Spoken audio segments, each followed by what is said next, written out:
And a few days later, after completing all the formalities, I took my luggage and left my parents-in-law's house. I told my mother-in-law that I was leaving today.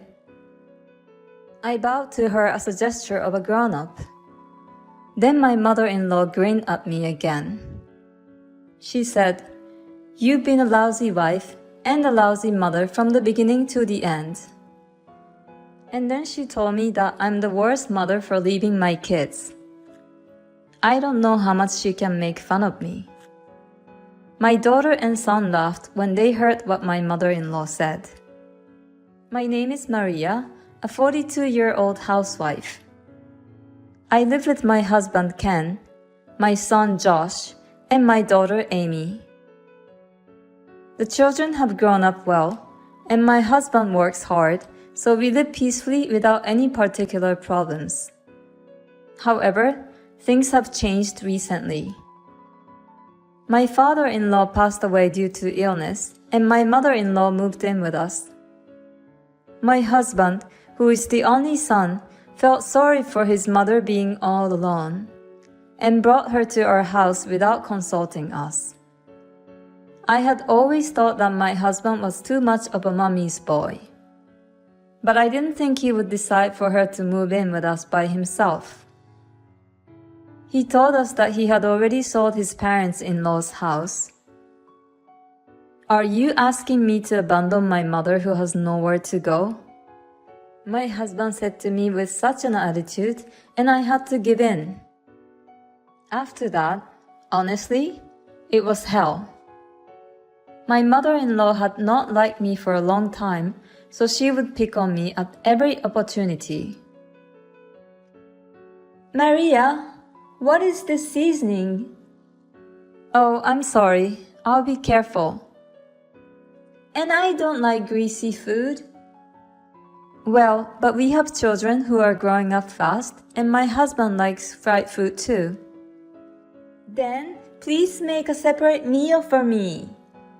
I hope you don't mean to make me eat unhealthy food so I die early." "No, it's not like that. But it would cost more money and it's a bit of a hassle." "That's where your skills come in. Ken earns enough money, so why don't you manage the finance?" "And the hassle? You are so spoiled. When I was young, I took care of the house chores by myself, no matter how hard it was. What a pity that my grandchildren have to live in a house run by such a lazy mother. I feel sorry for them." I thought, if you have so much to say, why don't you do it? But I held back. Because if I tried to talk back even a little, my husband would get mad at me 100 times over. When I first moved in with my mother-in-law, she was so much of a wife-beater that I objected to her saying, "If you're so opinionated, why don't you do it yourself?" Then my mother-in-law told my husband, and he got angry and said to me, "How dare you talk to her like that when I'm the one supporting you?" I thought about getting a divorce, but as a housewife, I wouldn't be able to take care of the children. They are my treasures, and I don't want them taken away from me. So I decided to endure the wife beating without objection. But instead of just putting up with it, I started to prepare for divorce little by little. I applied for jobs at various companies under the watchful eye of my mother-in-law, who was home all day long. Only one company offered me a part-time position. Thanks to my previous experience as a bank clerk, I was able to get a clerical job at a bank. It was my first corporate job in a long time, and it was a lot of fun. Of course, there's a lot of responsibility and stress came with it. Still, it was more peaceful than seeing my mother-in-law at home all the time. But my mother-in-law didn't like the fact that I was working. "Why work when Ken earns enough salary? Maybe she's out scavenging for men." What kind of thought process is that? A total idiot. And it's not that my husband doesn't make a lot of money, but since his mother-in-law started living with us, it has added to our expenses. So we're not in a situation where we can afford everything. However, my mother-in-law has told me to give her an allowance from now on so that I wouldn't spend it on men. When I refused and said it was not possible, she again told my husband. When my husband came home from work that night, he yelled at me as he had done before. Are you having an affair? Huh? I'm not. That's what my mother said. She said you're using your part-time salary to pay for men. I'm not doing that. Why do you believe your mother's lies? Shut up. Then give her allowance to prove you're innocent. Oh no. Then my mother-in-law came in with a smirk on her face. $500 a month. That much? That's what my mother says, so give it to her. In the end, I was defeated by the momentum of the two of them. I had to give most of the money I earned from my part-time job to my mother-in-law as an allowance. To make matters worse, my mother-in-law told the children, "Your mother is a horrible adulterer," with a smirk on her face. Even junior high school kids know what that means. And to tell them a lie like that is just awful. I thought it was not fair at all, and it was ruining me completely. And then something happened to make the situation worse. I found out that my husband was having an affair. Despite suspecting me of my infidelity, he was the one having an affair. This put me over the edge. And they say that when you reach your limits, you just blow it all out of the water. I didn't want to spend even 1 second with these jerks, so I immediately went to get the divorce papers. I don't want to stay in this house after you had an affair, and I confronted my husband with the divorce papers. He laughed at me and said, "Well, I don't want an old woman like you in my house." I'm sure he intends to be with his adulterous partner after the divorce. He agreed to pay alimony and share the property without any objection. When the children were asked what they wanted to do, they both said they were going to stay in the house. My mother-in-law grinned at me and said, "I knew you liked your father better than this woman." A few days later, after completing all the formalities, I took my luggage and left my parents' house. I told my mother-in-law in the living room that I would be leaving today, and bowed to her as a gesture of a grown-up. Then my mother-in-law grinned at me again and sarcastically said, "You've been a lousy wife and a lousy mother from the beginning to the end."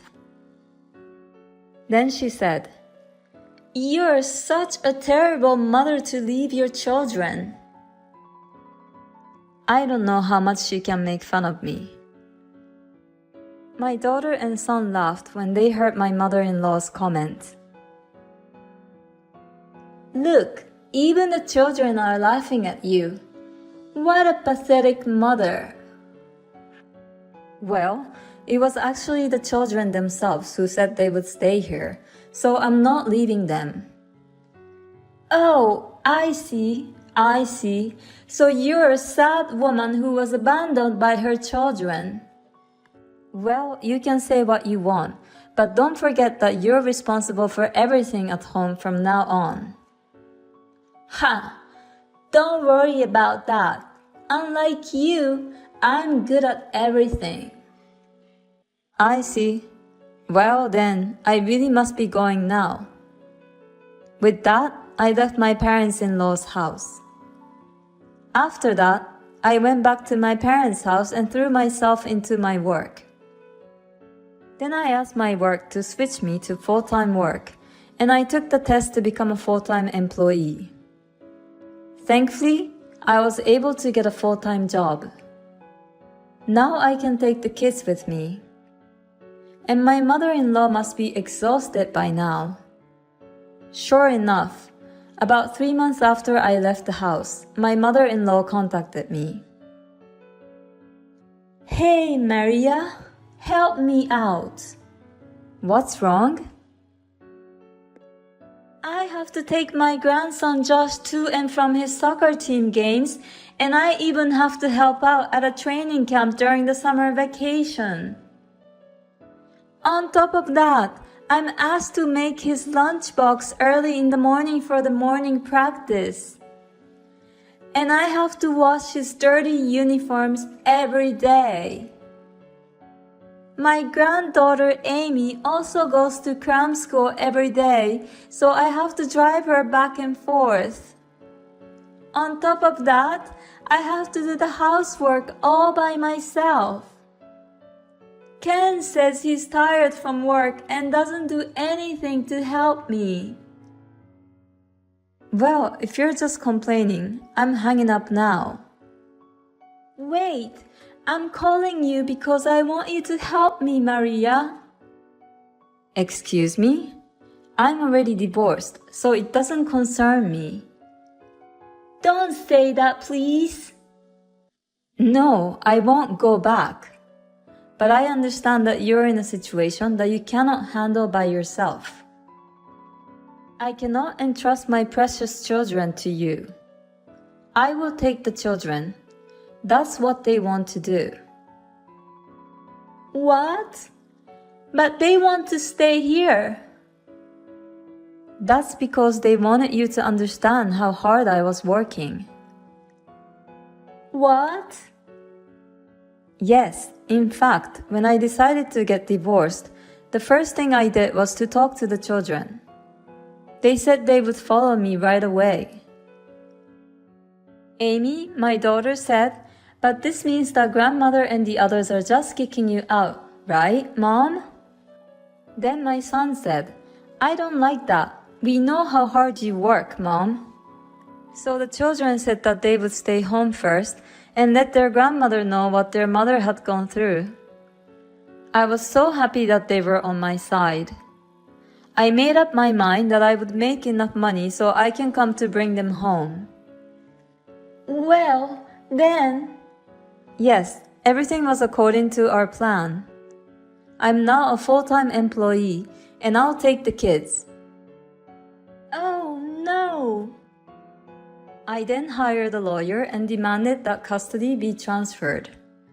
The children wanted to live with me, so custody was easily transferred.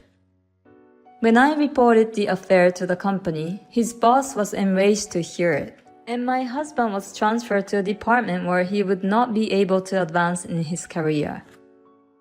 Because of this, he can no longer pay the mortgage on the house he currently lives in.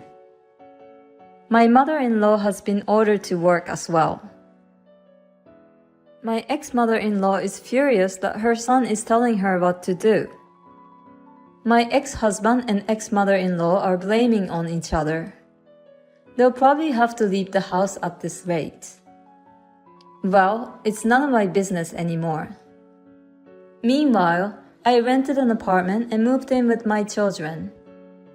They are growing up to be wonderful children.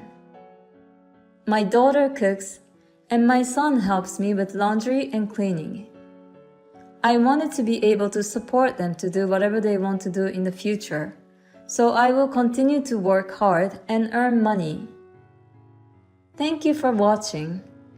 Please subscribe to the channel if you like. See you in the next video.